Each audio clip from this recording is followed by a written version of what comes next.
कपड़े धोने वाली बहू। शादी के पहले से ही विभा को कपड़े धोने का बड़ा शौक था। कभी नल के नीचे तो कभी तालाब के पास। अरे मेरी नीली वाली लुंगी नहीं दिख रही है। विभा की अम्मा कहाँ रखी है लुंगी? अरे वो तो विभा ने परसों ही धोकर रखी थी आपकी अलमारी में, देखो वहीं होगी। वो ना मैंने आज धो दी, मुझे लगा कि गंदी हो गई होगी। अरे कैसे गंदी हो गई थी, उसे तो मैंने पहना भी नहीं। हे भगवान, इस लड़की के कपड़े धोने की आदत से परेशान हो गया हूँ मैं। जितना तो घर में राशन नहीं आता उससे कहीं ज्यादा डिटर्जेंट पाउडर का खर्चा है। इसकी शादी करवा दो, शादी जाए अपने घर में ही करे काम, फिर चाहे घर के कपड़े धोने हो या पूरे गांव के। हाँ ठीक बोल रही हो, देखता हूँ मैं कोई लड़का। वो दिन भी आ जाता है जब विभा को देखने लड़के वाले आ जाते हैं। लड़की मुझे अच्छी लगी। होने वाली सास कहती है, बेटी अगर कुछ पूछना है तो पूछ लो। वैसे तो हमारी लड़की बहुत ही शर्मीली है, जो बोल दो वो मान लेती है, इसे क्या पूछना होगा। अरे कैसी बात कर रही हो माँ, मुझे इन लोगों के घर रहना है, सवाल तो कई है। हाँ हाँ बेटा पूछ लो ना, क्या पूछना है। आप लोगों के घर कपड़े कौन धोता है? सास का मुंह बन जाता है। देखो अगर तुम ये कहना चाहती हो कि तुम्हें कपड़े धोने नहीं आते तो सुन लो, कपड़े मैं ही धोती हूँ, लेकिन तुम्हारे आ जाने के बाद मैं रुमाल तक नहीं धोऊंगी। अरे चुप रहना भाग्यवान, बहू बेचारी घर आई नहीं, उसे डराना शुरू कर दिया। वो क्या है ना बिटिया, अभी तक तो ये कल्लू की माँ ही धोती थी, लेकिन अब तुम्हारे पापा तो दहेज में वॉशिंग मशीन देंगे ही। तभी विभा की माँ बोल पड़ती है, सवाल भी पूछा तो क्या। वैसे भाई साहब, मशीन की तो फिर भी कपड़े धोने की कैपेसिटी होती है। मतलब जो बिटिया दे रहे हैं ना विभा, इसे कपड़े धोने का बहुत शौक है। ये आप लोगों के क्या, आस पड़ोस गांव मोहल्ले सबके कपड़े धो दे और उफ तक ना करे।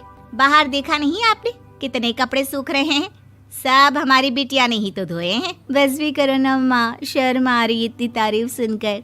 और तो और एक दाग निकाल कर दिखाओ तो मान जाओ। हाँ अच्छा माफ करना बेटा, मैंने गलत समझा, हमें तो रिश्ता बहुत पसंद है। और ऐसे जुड़ जाता है रिश्ता कपड़े धोने का शौक रखने वाली विभा का। उसकी शादी हो जाती है कोयला फैक्ट्री में काम करने वाले कल्लू के साथ। शादी के बाद अचानक विभा चिल्लाती हुई सास के पास आती है। सासू माँ, अरे सासू माँ कहाँ है आप?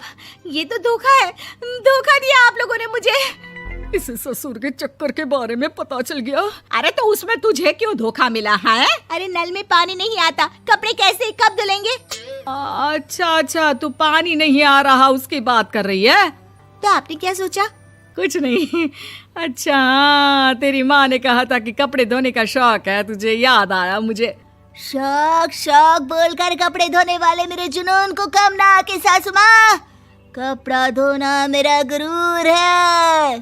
तभी पति भी वहाँ आ जाता है। अभी मैंने इसे सनी देओल की फिल्म दिखाई है, उसी के डायलॉग मार रही है माँ। अच्छा सुन, साफ बता रही हूँ, पानी सुबह 4 से 6 और शाम को 10 से 12 आता है, समझी?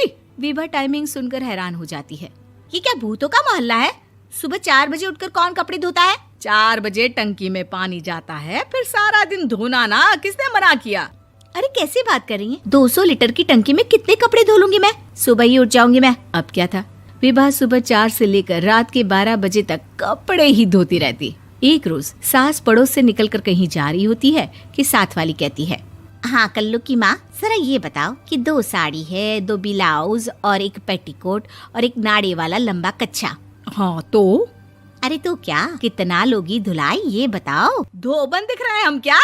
हमारे पति सरकारी नौकरी से अभी रिटायर हुए हैं और बेटा सुपरवाइजर है कोयला फैक्ट्री में। धोबन समझ रखा है हमें।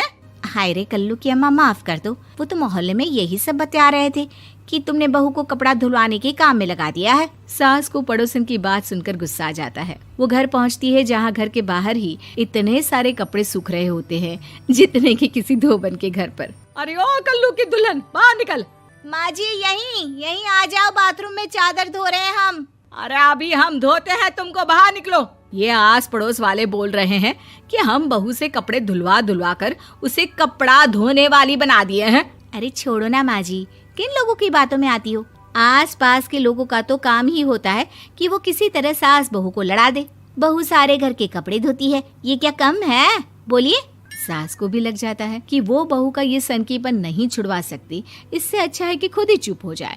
एक रोज सास और बहू मंदिर जाते हैं, जहाँ सास की साड़ी वहाँ खड़ी भीख मांगने वाली से मिलती है। माँ जी क्या बात है, आपकी साड़ी उस भिखारन से कितनी मिल रही है ना? हाँ हाँ देखो तो, दोनों की साड़ी मिल रही है। क्या बात है कल्लू की अम्मा, तुम खुद को तो अफसर की बीवी बताती हो और ऐसी सिंपल सी प्लेन साड़ी पहनकर घूमती हो। सिंपल और प्लेन नहीं है ये साड़ी। तो क्या सोने के धागे से फूल बने हैं?